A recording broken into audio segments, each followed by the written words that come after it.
Basic, very basic. Hold, ఇప్పుడు hold అనేది బేసిక్గా ఎందుకు వస్తుంది అంటే, ఇప్పుడు ఏదో డైమండ్లో ఏదో సంథింగ్, ఏదో డీటెయిల్ లైన్ తప్పో ఏదో సంథింగ్ ఉన్నది అనుకో, అప్పుడు హోల్డ్ వస్తుందా? ఏదో కండిషన్స్ మీట్ అవ్వలేదు ఆ క్లెయిమ్. బేసిక్గా Diamond cannot systematically finalise the claim. Diamond cannot systematically finalize a claim. Diamond cannot systematically finalize a claim. అంటే దాని ప్రాసెస్లో అది ఫైనలైజ్ చేయలేదు. డైమండ్ గోల్ ఏంటంటే క్లెయిమ్ వచ్చినప్పుడు దాన్ని ఫైనలైజ్ చేయాలి. ఓకే ఆటోమేటిక్గా ఫైనలైజ్ 95% ఆఫ్ ద క్లెయిమ్స్ ఆటోమేటిక్గా ఫైనలైజ్ ప్రొడక్షన్. ఒక 5% ఈ ఎక్సెప్షన్ ప్రాసెస్లోకి వెళ్తాయి. It can be entry exception అసలు డైమండ్కి రాదు. It can be holds. బేసిక్గా ఏంటంటే for whatever reason Diamond cannot finalise the claim systematically. So ఒక్కొక్క కండిషన్కి వాళ్ళు ఒక్కొక్క హోల్డ్ కోడ్ పెట్టుకుంటారు. If it is entry exception ఒక్కొక్క కండిషన్కి ఒక కీ ఏపీ. ఇప్పుడు హోల్డ్ అంటే ఇప్పుడు ఫర్ ఎగ్జాంపుల్ ఇప్పుడు ఏదో ఒకటి చెప్పి ఇప్పుడు BHICB హోల్డ్ అనుకో. సో BHICB ఎప్పుడు పెడతారు? అది ప్రొఫెషనల్ క్లెయిమ్కి. అది దానికి ఎక్కడో ఏదో కీవర్డ్లో ఉంటుంది కండిషన్. డైమండ్లో కీవర్డ్స్ ఉంటాయి, కీవర్డ్స్లో రూల్స్ ఉంటాయి. ఇప్పుడు CDDHR కీవర్డ్ నువ్వు చూసావు కదా, CDD ఎక్కడో డిఫైన్ చేస్తారు. క్లెయిమ్ మీద ఈ డేటా ఉంటే హోల్డ్ చేయండి క్లెయిమ్, ఆర్ హిస్టారికల్ క్లెయిమ్ మీద ఈ డేటా ఉంటే ఈ కరెంట్ క్లెయిమ్ని హోల్డ్ చేయండి. హిస్టారికల్ క్లెయిమ్ మీద అంటే ఓకే, అంటే ఇప్పుడు ఫస్ట్ క్లెయిమ్ మీద బేసిక్గా టైం పీరియడ్ పెడతారు. ఈ క్లెయిమ్ రాగానే నువ్వు 3 నెలలు వెనక్కి ఇలాంటి క్లెయిమ్ ఏమైనా ఉందో వెతుకు అనేదో కండిషన్ పెట్టుంటుంది. ఏదైనా దొరికితే అప్పుడు దీని మీద హోల్డ్ పెట్టండి. సో ఇలాంటి క్లెయిమే 3 months before like 6 months before, అది నీకు అనవసరం. లేదంటే that is a business requirement. ఏదో ఒక కండిషన్ మీట్ అయింది, so Diamond cannot adjudicate claim or finalise the claim systematically అన్నప్పుడు అది హోల్డ్ పెట్టి ఆపేస్తుంది. ఏంటంటే a person now it is manual, so you have to adjudicate that claim manually or you have to finalise that claim manually. అంతే, Diamond ఏం చేయలేదు. అంతే. ఇప్పుడు హెల్త్ కేసు వస్తే ఏంటి, మీరు క్వెస్ట్లో కొట్టగానే డైమండ్ క్లెయిమ్ ఓపెన్ అయింది, యూజర్ మాన్యువల్గా దాన్ని ఎడ్యుకేట్ చేసి ఫైనలైజ్ చేస్తారు. That is what it is. So ఆ హిస్టరీ మనం ఇప్పుడు ఓన్లీ హిస్టరీ చేస్తాం కదా, అసలు వాళ్ళు మామూలుగా ఏ ప్రాసెస్తో హిస్టరీ చేస్తారు? మాన్యువల్గా అంటే జస్ట్ దాన్ని దగ్గరికి వెళ్ళి హిస్టరీ నొక్కి సేవ్ చేసి అంతే. మామూలు ఇప్పుడు వాళ్ళు రిజాల్వ్ చేసినా అంతే. అంటే ఆ హోల్డ్ ఏదో రకంగా రిజాల్వ్ చేయాలి కదా, అది ఎలా చేస్తారు? వాళ్ళకి స్టెప్స్ ఉంటాయి బిజినెస్కి. సో ఆ బిజినెస్ ప్రాసెస్ మనకు సంబంధం లేదు. వాళ్ళకి ఏవో స్టెప్స్ ఉంటాయి. క్లెయిమ్ మీద ఏదో కరెక్ట్ చేయమనో లేకపోతే ఏదో మార్చమని వాళ్ళకి ఏవో ప్రాసెస్, వాళ్ళకు ఒక చెక్ లిస్ట్ ఉంటుంది. వచ్చిన హోల్డ్, ప్రతి హోల్డ్కి వాళ్ళ దగ్గర ఒక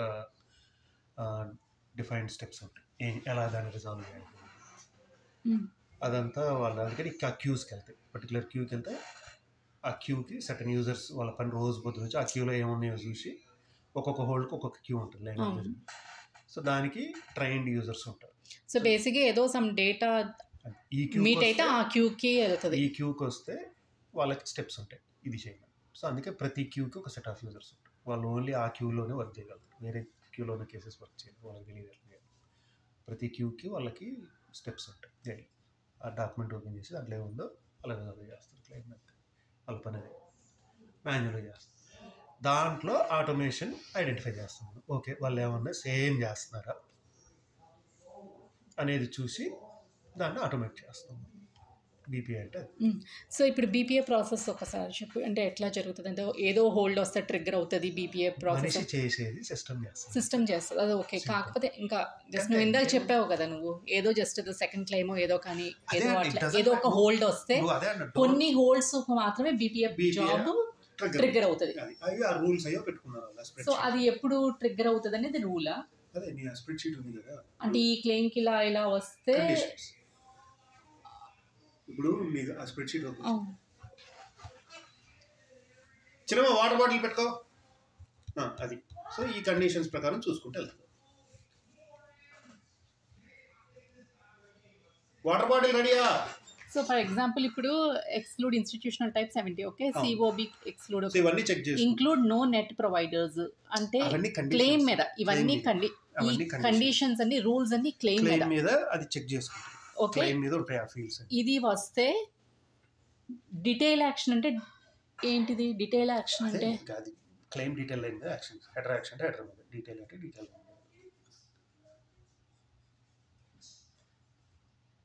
సో ఆ హోల్డ్ డీటెయిల్ లైన్ మీద ఉంది కాబట్టి ఆ డీటెయిల్ లైన్ మీద యాక్షన్ తీసుకుంటున్నారు. హోల్డ్ హెడర్ మీద ఉంటే హెడర్ యాక్షన్ తీసుకుంటాం అలా. అంటే బేసిక్గా ఇప్పుడు ఈ కండిషన్స్ మీట్ అయితే హోల్డ్ రావడం కదా, దేనికి ఇది బీపీఏకి అంటే ఆల్రెడీ హోల్డ్ వచ్చేస్తుంది. వచ్చింది for example already DC dupe hold వచ్చింది, it will go to BPA. ఈ కండిషన్స్ మీట్ కాకపోతే it will go to queue.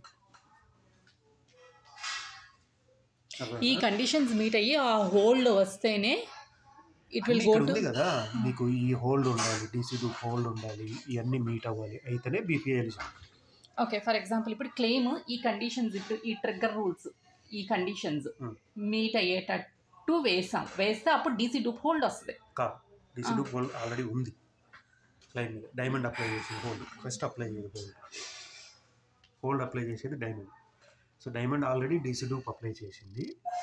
First ఇప్పుడు ఈ డీసీ డూప్ హోల్డ్తో పాటు ఇవి ఉన్నాయా అని చూసుకుంటుంది, ఈ కండిషన్స్ మీట్ అవుతున్నాయా. సో హోల్డ్ ఉండాలి ఫస్ట్ ఆఫ్ ఆల్, ఉన్నప్పుడే ఇది చెక్ చేసుకుంటుంది ఫస్ట్. ఓకే చెక్ చేసుకుని ఇవన్నీ మీట్ అయితే బీపీఐకి పంపిస్తుంది, మీట్ కాకపోతే క్యూకి వెళ్తుంది. ఎందుకంటే హోల్డ్ ఫస్ట్ అప్లై చేయాలి డైమండ్. సో అప్పుడు బీపీఐ ఏం చేస్తుంది, హోల్డ్ రిజాల్వ్ చేస్తుంది ఇన్స్టెడ్ ఆఫ్ మాన్యువల్గా. ఇది మాన్యువల్గా ఎవరైతే చేస్తారో అది వీళ్ళు సిస్టమేటిక్గా చేస్తున్నారు ఆ స్టెప్స్. సో ఇది మాన్యువల్గా చేస్తున్నారు వాళ్ళు ఈరోజు అనుకుందాం ఫర్ ఎగ్జాంపుల్. సో ఈ కండిషన్స్ మీట్ అయినప్పుడల్లా ప్రతిసారి మేము ఇదే చేస్తున్నాం కాబట్టి సిస్టమేటిక్గా చేయండి అని బీపీఐ చెప్పింది. సో బేసిక్గా ఇప్పుడు ఏదో ఒక క్లెయిమ్ ఏదో ఒక హోల్డ్ తోటి వచ్చింది, ఆ క్లెయిమ్ బేసిక్గా ఆ హోల్డ్ వచ్చిన క్లెయిమ్ ఓకే. ఇప్పుడు ఫర్ ఎగ్జాంపుల్ డీసీ డూపో సిహెచ్హెచ్ఐఎస్ ఏదో హోల్డ్ వచ్చింది, ఆ హోల్డ్ వచ్చిన క్లెయిమ్ ఎలా ఉంటుందంటే అనేది ఈ రూల్స్ చెప్తాయా? ఆ హోల్డ్ వచ్చిన క్లెయిమ్ ఎలా ఉంటుంది, ఆ హోల్డ్ వచ్చిన క్లెయిమ్ మీద ఇవి మీట్ అయితే బీపీఐకి పంపి BPI will repair based on the action notified. Okay, ఆ హోల్డ్ వచ్చిన క్లెయిమ్ డేటా అంతా ఇలా ఉంటేనే బీపీఏకి. ఇంకో రకం ఇప్పుడు డీసీ డూప్ వచ్చినంత మాత్రాన బీపీఏకి వెళ్ళాలని లేవు, మాన్యువల్ క్యూకి వెళ్తుంది. సో హోల్డ్ వచ్చిన ఆ డీసీ డూప్ హోల్డ్ వచ్చిన క్లెయిమ్ ఈ కండిషన్స్ అంటే ఈ టైప్ ఆఫ్ డేటా ఈ సర్టన్ టైప్ ఆఫ్ డేటా ఉంటేనే బీపీఏకి బీపీఏ జాబ్. ఓకే, సో ఆ రూల్స్ ప్రకారం ఆ క్లెయిమ్ వేసి DC dupe hold, so DC dupe hold వచ్చేటట్టు ప్లస్ ఈ రూల్స్ ఉండేటట్టు వేస్తే అప్పుడు జాబ్ ట్రిగ్గర్ అవుతుంది, బీపీఏ జాబ్ ట్రిగ్గర్ అవుతుంది.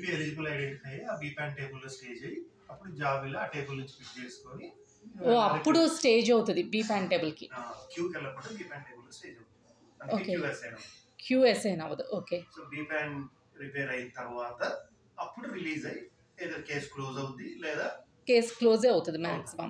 బీపీఏ జనరల్గా కేసు క్లోజ్ అవుతుంది అంటే విత్ ఎడ్యుకేట్ చేస్తుంది, ఎడ్యుకేట్ చేయకుండా ఇప్పుడు వేరే ఏదైనా కండిషన్స్ ఉంటే ఇంకో క్యూకి వెళ్ళాల్సి వస్తే అవుతుంది.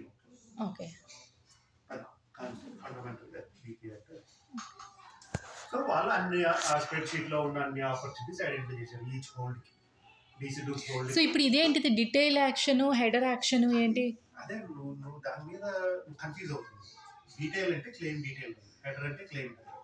డిపెండ్స్ ఆన్ హోల్డ్ ఎక్కడ అప్లై అయింది. హోల్డ్ హెడర్ మీద అప్లై అయితే హెడర్ యాక్షన్, డీటెయిల్ మీద అప్లై అయితే detail action, detail lines. Okay, so ఇప్పుడు డీడీఐ అనేది ఇట్స్ యాక్షన్ అంటే మనం తీసుకునే యాక్షన్, బీపీఏ తీసుకునే యాక్షన్.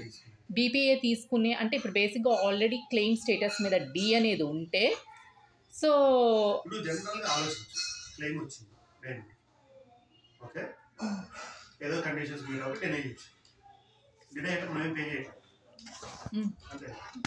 అప్పుడు డినై చేసిన క్లెయిమ్ ఎందుకు హోల్డ్ చేయాలి?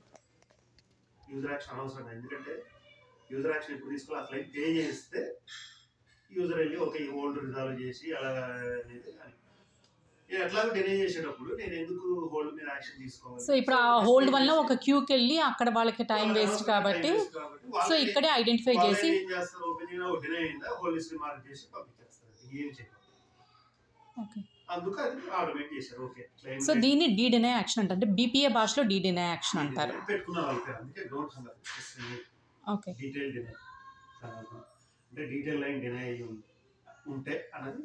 కానీ ఆ హోల్ బీపీఏ పర్పస్ ఏంటి, డీటెయిల్ లైన్ డినై అయ్యి ఉంది, ఆ లైన్ మీద హోల్డ్ ఉంటే హిస్టరీ చేసేసి ఎగ్జిక్యూట్ చేయాలి. ఎందుకంటే nobody needs to take a look at it, ఎందుకంటే క్లెయిమ్ లైన్ ఆల్రెడీ డినై అయ్యింది. ఓ సో ఎనీ అంటే DC2P అవసరం లేదా, హోల్డ్ CHHS జస్ట్ జనరిక్గా ఏదైనా హోల్డ్ పెడితే డినై. సో మాన్యువల్గా డినై చేస్తున్నాం మనం. కావాలని ఇప్పుడు ఈ యాక్షన్ తీసుకోవాలంటే మనం మాన్యువల్గా ఏదో ఒక BSNC ఏదో ఒకటి సమ్ రీజన్ ఇచ్చి డైమండ్ డినై చేస్తుంది.